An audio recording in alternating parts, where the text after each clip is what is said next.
സെക്രട്ടേറിയറ്റിന് മുന്നിലെ woman CPO rank ഹോൾഡേഴ്സിന്റെ സമരം അനിശ്ചിതകാല നിരാഹാര സമരത്തിൽ പങ്കെടുത്ത 2 പേർ കുഴഞ്ഞു വീണു. നിരാഹാര സമരം ഇന്ന് 2ാം ദിവസമാണ്. വിവരങ്ങളുമായി വിഷ്ണു കരുണാകരൻ ചെയ്യുന്നുണ്ട്.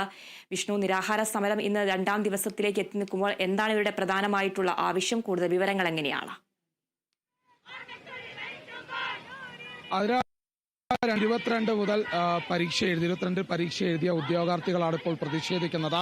പോലീസിന്റെ റാങ്ക് ലിസ്റ്റിൽ ഇവർ ഇടം നേടിയിട്ട് ഇവർക്ക് കൃത്യമായി അവർക്ക് ജോലി ലഭിക്കുന്നില്ല എന്നുള്ളതാണ് ഇവരുടെ ഏറ്റവും വലിയ ആശങ്ക. നിരാഹാര സമരം ഇന്ന് 2ാം ദിവസം ഇരിക്കുകയാണ്. നിരാഹാര സമരത്തിൽ തന്നെ 2 ദിവസമാകുമ്പോൾ തന്നെ 2 പേർ കുഴഞ്ഞു വീഴുകയായിരുന്നു. ഇതിൽ അവശയായ ആളെ ആശുപത്രിയിലേക്ക് എത്തിച്ചിട്ടുണ്ട്. ഏതായാലും ഇപ്പോഴും പ്രതിഷേധം ശക്തമായി തുടരുന്നുണ്ട്. CPO റാങ്ക് ഹോൾഡേഴ്സ് ലിസ്റ്റിൽ ഇവർ 15 ദിവസം മാത്രമാണ് ഇനി ബാക്കിയുള്ളത്. 19ാം തീയതി ഇവരുടെ റാങ്ക് ലിസ്റ്റിന്റെ കാലാവധി അവസാനിക്കും. ഏതായാലും പരീക്ഷ എഴുതിയതിനു ശേഷം 260ഓളം പേർക്കാണ് ഇതുവരെ ജോലി നൽകിയത്. 1000-ലധികം ഉദ്യോഗാർത്ഥികൾ ഇപ്പോഴും ജോലി ലഭിക്കാതെ തുടരുകയാണ്. എത്ര നാളായി പരീക്ഷ 2022 ഡിസംബറിൽ വന്ന നോട്ടിഫിക്കേഷനാണ്. 2023 ജൂലൈ 7-നായിരുന്നു എക്സാം. 2024 ജനുവരിയിലായിരുന്നു ഫിസിക്കൽ എക്സാം. ഇപ്പൊ 2025 3.5 വർഷം കൊണ്ടുള്ള ഞങ്ങളുടെ ലിസ്റ്റിന്റെ കാലാവധി 1 ഇയറേ ഉള്ളൂ. പക്ഷെ ആ 1 ഇയറിന്റെ പിറകിൽ വർഷങ്ങളുടെ കണക്കും പറയാനുണ്ട്. നമ്മളെ വീട്ടമ്മമാരാണ്, കുഞ്ഞുങ്ങളെ ഇട്ടിട്ടാണ് ഇവിടെ പോലും വന്ന് നിൽക്കുന്നത്. ഇതെല്ലാം ഇട്ടിട്ടാണ് നമ്മൾ ഈ ഗ്രൗണ്ടിൽ പോയി ഈ ഓടാൻ ചാടുക. ഫിസിക്കൽ പാസ്സാവാൻ നമുക്ക് ഒരിക്കലും ജോലി കിട്ടത്തില്ലല്ലോ. ഫിസിക്കൽ എക്സാം പാസ്സാകുമ്പോൾ നമ്മളുടെ ഏറ്റവും സ്വപ്നം എന്താണെന്ന് വെച്ചാൽ ജോലി കിട്ടി എന്നുള്ളതാണ്.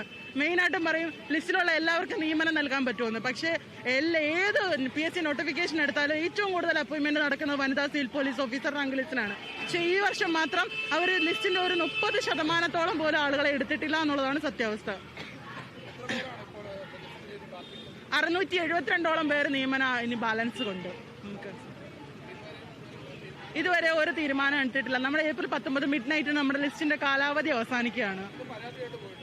നമ്മൾ ഈ 12 മാസം അടുപ്പിച്ച് ഞങ്ങൾ എന്തേ ഇറങ്ങാനെന്ന് ചോദിച്ചാൽ ഞങ്ങൾ ഇത്രയും നാളെ സർക്കാരിന്റെ വാക്കുകൾ വിശ്വസിച്ച് സർക്കാരിനൊപ്പം സർക്കാർ എവിടെ എന്ത് പ്രോഗ്രാം നടത്തിയാലും നമ്മുടെ പ്രതിനിധികൾ അവിടെ പോയി കാണാം. അപ്പൊ നിങ്ങൾക്ക് മാന്യമായ നിയമനം നൽകാൻ അവസരങ്ങൾ ഉണ്ടാകും എന്ന് പറഞ്ഞ് നമ്മൾ വിശ്വസിച്ചിരുന്നതാണ്. കാരണം നമ്മുടെ ലിസ്റ്റ് വന്ന ഒരു 6 മാസമായപ്പോൾ CM ക്യാബിനറ്റിൽ പറഞ്ഞിട്ടുണ്ടായിരുന്നു സേനയിലെ വനിതാ പ്രാതിനിധ്യം 15% ഉയർത്തുമെന്ന്. നമ്മുടെ ലിസ്റ്റിന്റെ ഫുൾ എടുത്താൽ പോലും 15 പോലും ആകത്തില്ല.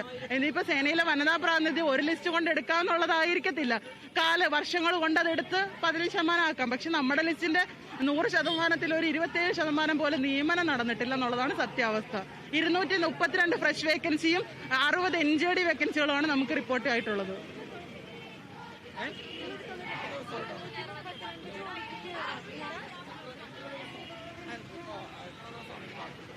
നമുക്ക് ഇന്ന് ഏപ്രിൽ 3 നമ്മൾ സമരം തുടങ്ങി 2ാമത്തെ ദിവസം. ഏപ്രിൽ 19 മിഡ് നൈറ്റ് ലിസ്റ്റിന്റെ കാലാവധി അവസാനിക്കും. നമുക്കിനി ശേഷിക്കുന്നത് 16 ദിവസം മാത്രമാണ് ബാക്കിയുള്ളത്.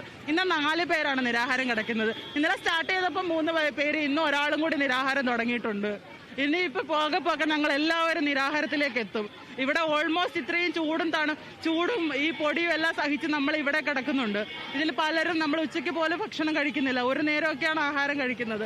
ഇവരിങ്ങനെ കിടക്കുമ്പോൾ നമുക്കും പറ്റില്ല. നമുക്ക് ആഹാരം കഴിക്കുന്നതിൽ ഒന്നുമല്ല കാര്യം, നമ്മുടെ ജീവിതമാണ് ഈ സർക്കാരിന്റെ കയ്യിലിരിക്കുന്നത്.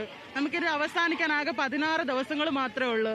നമ്മൾ വീട്ടിൽ നിന്ന് പൊടിക്കുഞ്ഞുങ്ങൾ, എൻ്റെ കുഞ്ഞിന് 3.5 വയസ്സുണ്ട്, കുഞ്ഞിനെ ഉപേക്ഷിച്ച് അതുപോലെ പലരും ഉണ്ട്, ഗർഭിണികളുണ്ട് ഇതിന്റെ കൂട്ടത്തിൽ. എല്ലാവരും ഇവിടെ വന്നിരിക്കുന്നത് എന്താ, ജോലിക്ക് വേണ്ടിയാണ്. നമ്മുടെ ജീവിതമാണ് ഈ 16 ദിവസത്തിനുള്ളിൽ അവസാനിക്കുന്നത്. ഏതായാലും ജോലിക്ക് പ്രതീക്ഷയോടെ തന്നെ CPO റാങ്ക് ലിസ്റ്റ് നമ്മൾ നേരത്തെ തന്നെ കേരള വിഷൻ ആദ്യമായി റിപ്പോർട്ട് ചെയ്ത ഒരു വാർത്തയുണ്ടായിരുന്നു. CPO റാങ്ക് ലിസ്റ്റിന്റെ പട്ടികയിലുള്ള ഉദ്യോഗാർത്ഥികൾ പ്രതിഷേധിക്കാൻ ഇറങ്ങുന്നത്. അതിനുശേഷം പിന്നീട് പല മാധ്യമങ്ങളും അത് ഏറ്റെടുത്തിരുന്നു. വലിയ പ്രതിഷേധം ശക്തമായി ഉണ്ടായിരുന്നു. 2019 ആ പരീക്ഷയിലുള്ള ഉദ്യോഗാർത്ഥികളും അവസാനം വരെയും പ്രതിഷേധിച്ച് പിന്മാറിപ്പോകേണ്ട അവസ്ഥയിലേക്ക് വന്നിട്ടുണ്ട്. അതിന് പിന്നാലെയാണ് ഇപ്പോൾ വനിതാ സിവിൽ പോലീസ് ഉദ്യോഗാർത്ഥികളുടെ ഒരു കൂട്ടം ഇപ്പോൾ പ്രതിഷേധിക്കുന്നത്. ഇനി വളരെ തുച്ഛമായ ദിവസങ്ങൾ, 1 മാസം പോലുമില്ല, പകുതി മാസം മാത്രം, അതിനുള്ളിൽ മാത്രമുള്ള ദിവസത്തിൽ ഈ പ്രതിഷേധം ശക്തമാകെ പോകുന്നു. ഏതായാലും സർക്കാർ അവസാന ഘട്ടത്തിലേക്ക് നിയമനം നൽകും, അതിനുള്ള വേക്കൻസികൾ അധികമുണ്ട് എന്ന് തന്നെയാണ് ഇവർ പറയുന്നത്. ആ ഘട്ടത്തിൽ പോലും ഇവർക്ക് പ്രതീക്ഷ അറ്റുപോകുന്ന സാഹചര്യമുണ്ട്. അതുകൊണ്ടാണ് പ്രതിഷേധവുമായി രംഗത്തിറങ്ങുന്നത് എന്ന് തന്നെയാണ് ഉദ്യോഗാർത്ഥികൾ പറയുന്നത്. വിഷ്ണു, പ്രതിഷേധം കടുപ്പിക്കാൻ തന്നെയാണ് ഇവരുടെ തീരുമാനം. ഈ സംഭവത്തിൽ അധികൃതരുടെ ഭാഗത്തു നിന്നും എന്തെങ്കിലും പ്രതികരണങ്ങൾ ലഭിക്കുന്നുണ്ടോ?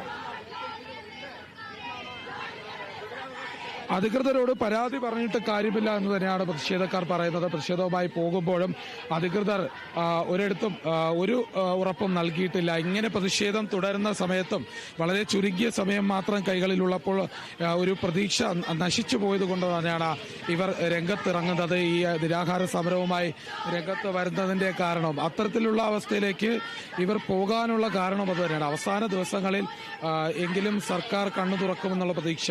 ഏതായാലും ഈ വർഷത്തെ അതായത് ഒരു വർഷത്തെ കാലാവധി റാങ്ക് പട്ടികയുടെ കാലാവധി അവസാനിക്കുന്ന സാഹചര്യമായിക്കൊണ്ടിരിക്കുകയാണ്. ഈ കുറച്ച് ദിവസങ്ങൾ മാത്രം ബാക്കിയുള്ളപ്പോഴാണ് ഈ പ്രതിഷേധം ഉണ്ടാകുന്നത്. പ്രതിഷേധം കൊണ്ട് അർത്ഥമുണ്ടോ എന്ന് പോലും അറിയാതെയാണ് ഇവർ ഇത്രത്തോളം ശക്തമായി പ്രതിഷേധിക്കുന്നത്.